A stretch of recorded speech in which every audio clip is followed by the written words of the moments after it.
I am Jessica Pack, and I am one half of Forever Growing LLP. Today, I wanted to talk a little bit about washing mohair. So we just got done with shearing. We have 10 Angora and Angora goats. And so what I wanted to do is to kind of give you an idea of what the different steps are to go from a raw fleece all the way to, something you can knit, crochet, or felt. So here is my example of some raw fleece. So if you look, there's all this stuff in it. Some is worse than others, and that's called vegetable matter. And what it really is it's hay and dirt and anything that the goat's been in the whole time it's been wearing its nice fur coat. So the first thing that you want to do is wash it. And when you wash it, most of the dirt comes out. You'll see a lot more shine in your fiber, but you're still likely to see a whole bunch of VM in it. So usually what you end up doing is you can shake a lot of this out once it's dry, or you can brush it out like I've done here, and I just did this with a hairbrush, very much like you would, a doll or a Barbie. Or you can comb it out or card it out, and that's what I have here. And this is probably ideal for spinning.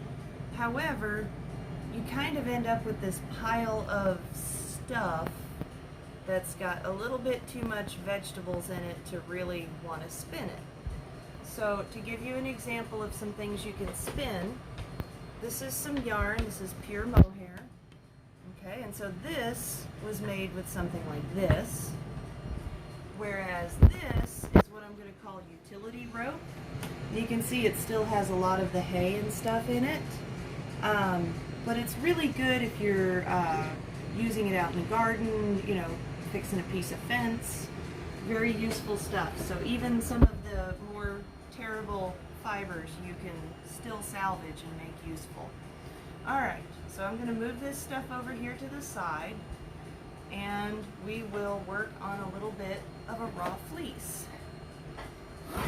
Okay, so this one is the only one I thought would really fit on the table.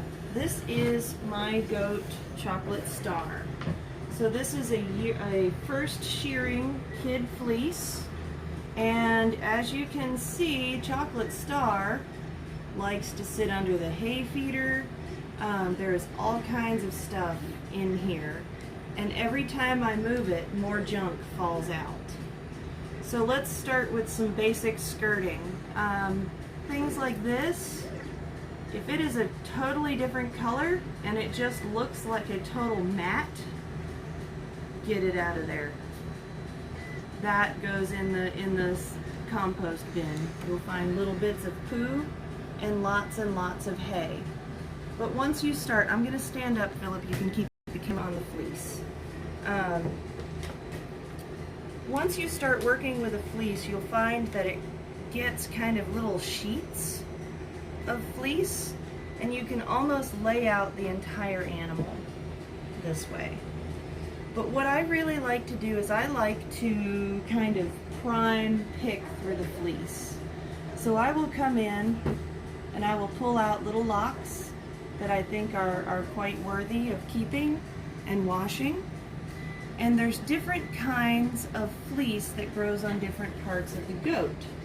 So if you can find like the neck or chest fiber, whew, that is a cicada that came in from outside. So you can usually find some neck and chest fiber. It's usually really soft and really shiny right in here. So is the belly. And that is usually some of the easiest to wash. Okay, so what I do is I come through and I find the end of a lock and I kind of pull it out of the fleece, and it takes a little bit of force, but I'll just go ahead and work through all those, pulling them out. And then sometimes I get these nice little sheets where they're kind of matted at the top, and they take a little bit of work, but they are really nice to kind of work with. Okay, so let me get some more going here. So now that I've picked out kind of some prime bits that I know I'm going to wash today, I'm going to do a very small batch. So I'm just going to grab maybe 2 or 3 handfuls for this demo, and I'll get that out of the way. Now, if you can see this table, everything that was stuck in that fleece is now on my table. So keep that in mind as you go. One of the best things that you can do to a raw fleece to help you with your washing is shake it. And keep shaking it. There are people that have tumblers that do this for you. I don't have one. So generally I try to fluff it up as much as possible before I wash it. Alright. If you have any questions while this is going, because this is a live event, I do have Tim monitoring the computer for comments. So please let me know. Alright. Alright, Philip, I am fixing to head over here to the sink and we will wash some wool. Alright. So, the first thing that I recommend for washing mohair is hot water and thyme. So, with hot water, I don't mean boiling. You do not want rapid temperature changes on your fleece, but you want to think of it as a goat bathtub, right? So basically when about as hot as my hot tap water comes out, that's how hot I want my water to be. So I'm using an ice cream bucket. They're easy to come by. You can use a bowl, any kind of container, and you basically fill it about 3/4 full of water.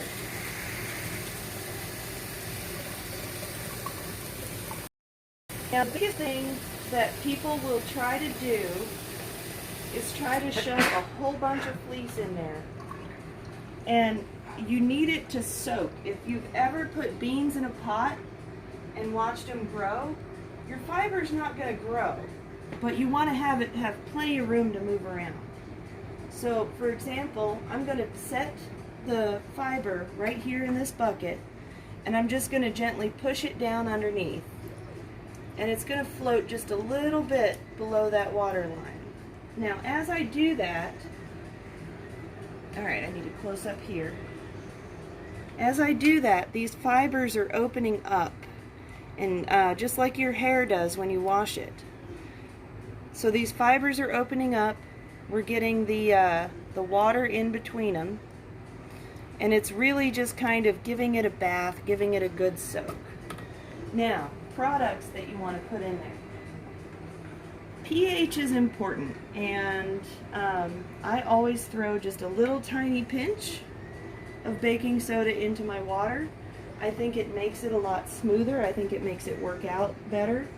I don't have a pH meter, but some people do check the pH on this.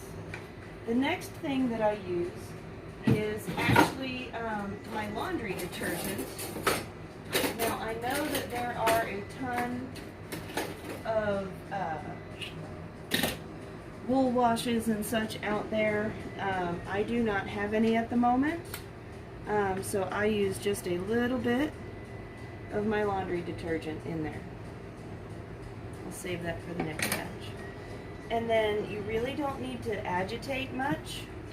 You just kind of press it. Now, that little tiny bit of fleece that I put in there has already turned that water a dark, dark brown. And Philip, you can just lean the camera right there. That way your hand is supported instead of coming back and forth. And these locks are still opening up. So you can kind of feel, once they're in here, it's going to start to feel like, I don't know, washing your kid's hair, something like that. Yeah, washing the dog. The fur gets really slippery and kind of gross too. But you'll start to see little bits float to the top. Pick those out as much as you can. Anytime you see big bits that you can grab, go ahead and pull them out of there. Okay, and you're just kind of going to be doing that constantly, picking things out. Alright, the next part that I'm going to show you, I'm going to rush this one a little bit so that we can get through it, but I have one down here that's already kind of been marinating. But what I do is called, what I like to call the breakfast, lunch, and dinner method. So you really truly want this to soak. So when I get up in the morning, I'll run some hot water in I use 5-gallon buckets, but you can do it in any container. So when I get up in the morning, I run some hot water, I put some soap in it, and I put the mohair in it, and I walk away. That's all I have to do. Easy peasy, right? So now we're going to pretend that it's lunchtime, right? So that's been soaking all day. Now it's lunchtime. I want to get the fiber out of the liquid, but at the same time, you do not really want to dump your liquid with the fiber in it. So I try to reach under it and scoop that fiber out. And then I will pour the liquid. One of the most handy things you could ever have for washing fiber is a screen. And what this screen does is it gives you a place to work over your sink, and it also will help let any debris kind of fall through so it's not traveling with your fiber. So I'll take another minute. This is my lunch break, right? Take another minute, pick some more stuff out now that I've drained it. I'm going to refill my bucket with the same hot water, well, fresh hot water. And you're also at this point, you can start to kind of make decisions, because you'll see more and more of your fleece as you go and the quality that it is. I like to kind of squeeze mine out a little bit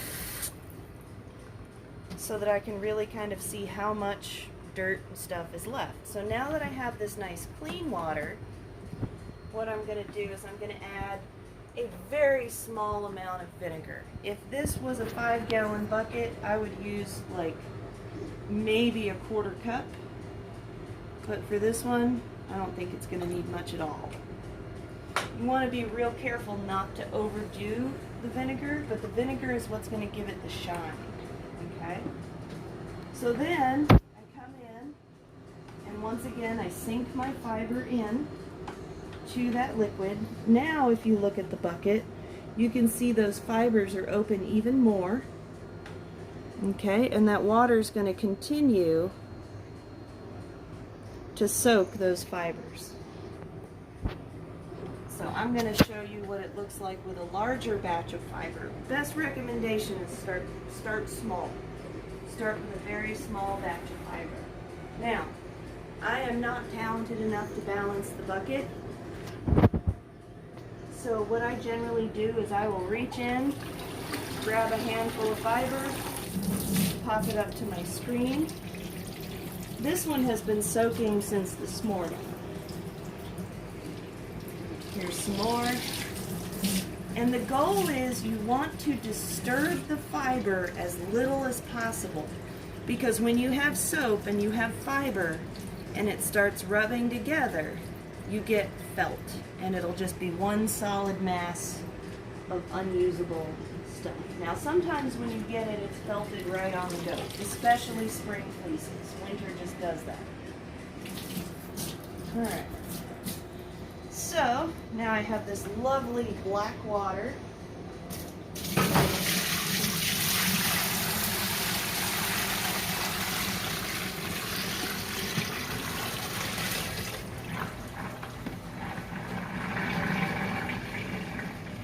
Alright. I like to give it a good squeeze. If you happen to have a sprayer on your sink, at this point, I like to lay things out.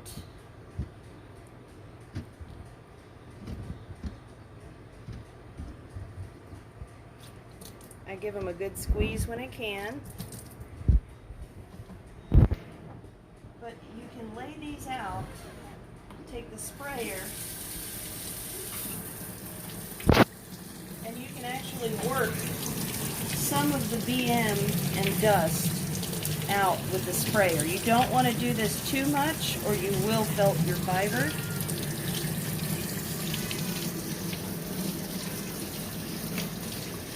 Is that Simba? Mm-hmm. Simba, you want to be in the picture?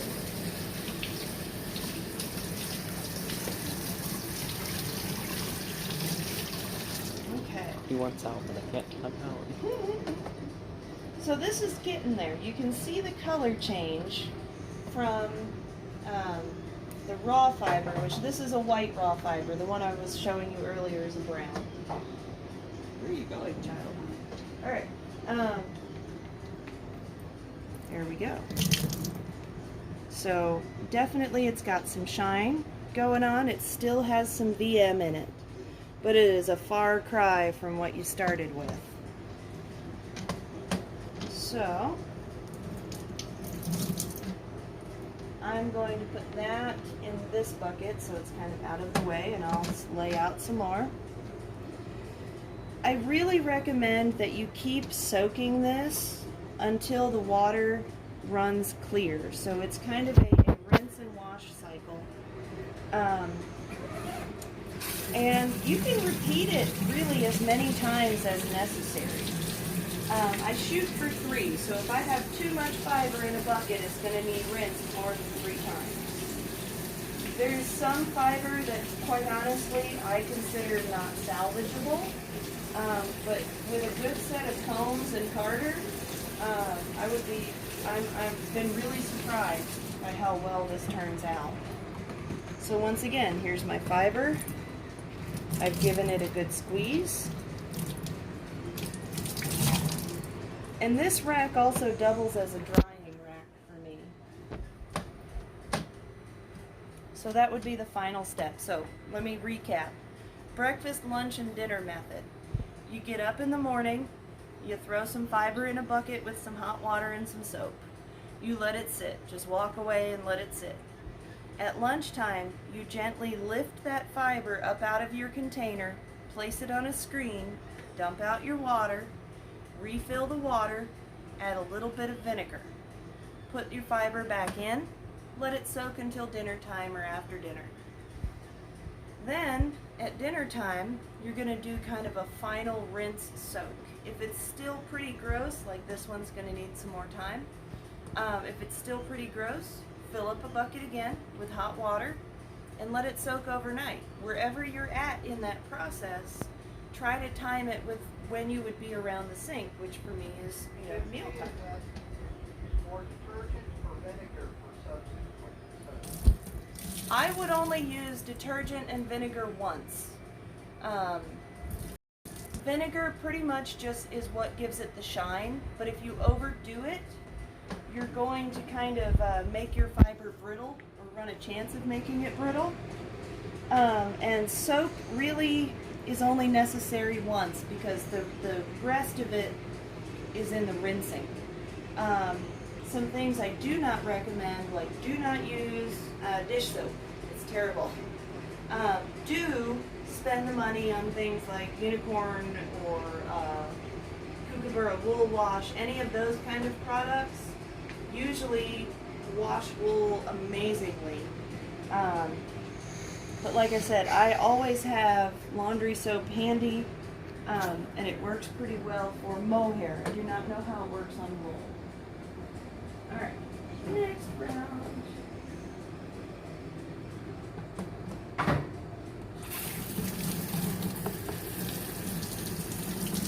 Alright, spraying it out some more.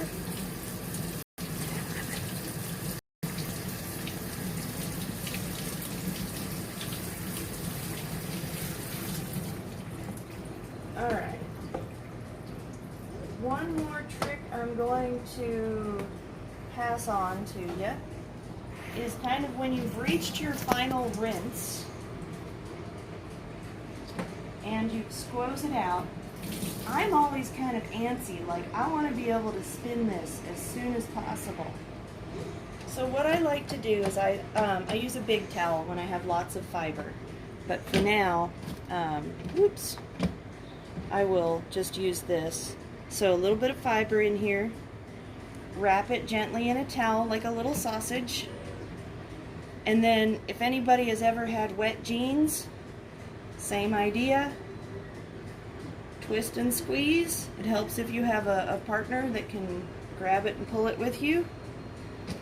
And when you take it out of the towel, it's almost dry. So this should dry in no time. Alright. I'm going to check on chocolate here.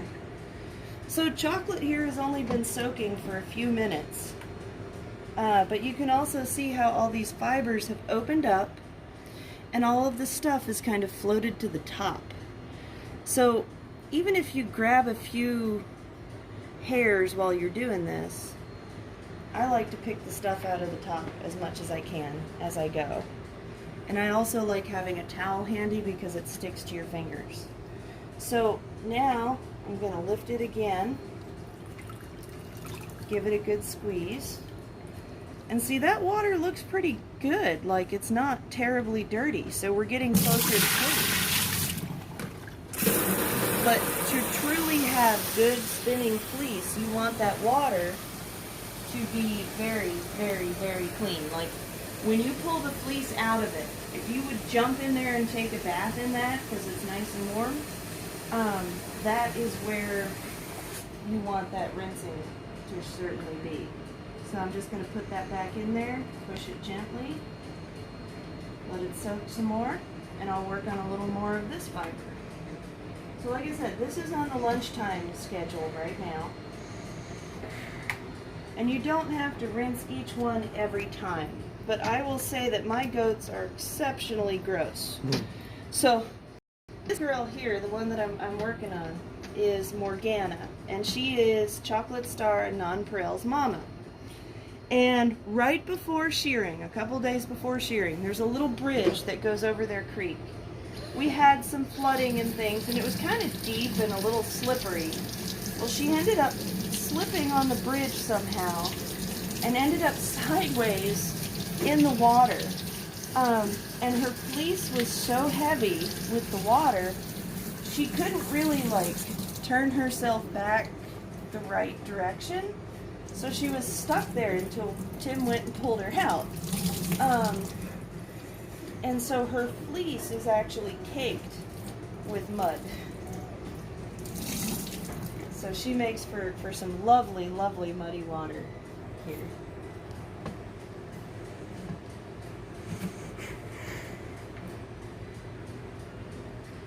All right. So, like I said, when you do this in large quantities, you know, large bucket, things like that, just keep doing it until the fiber looks like what you want. Now, I'm going to let that rest for a minute, and I'm going to take you back over to the table so I can show you something. Okay?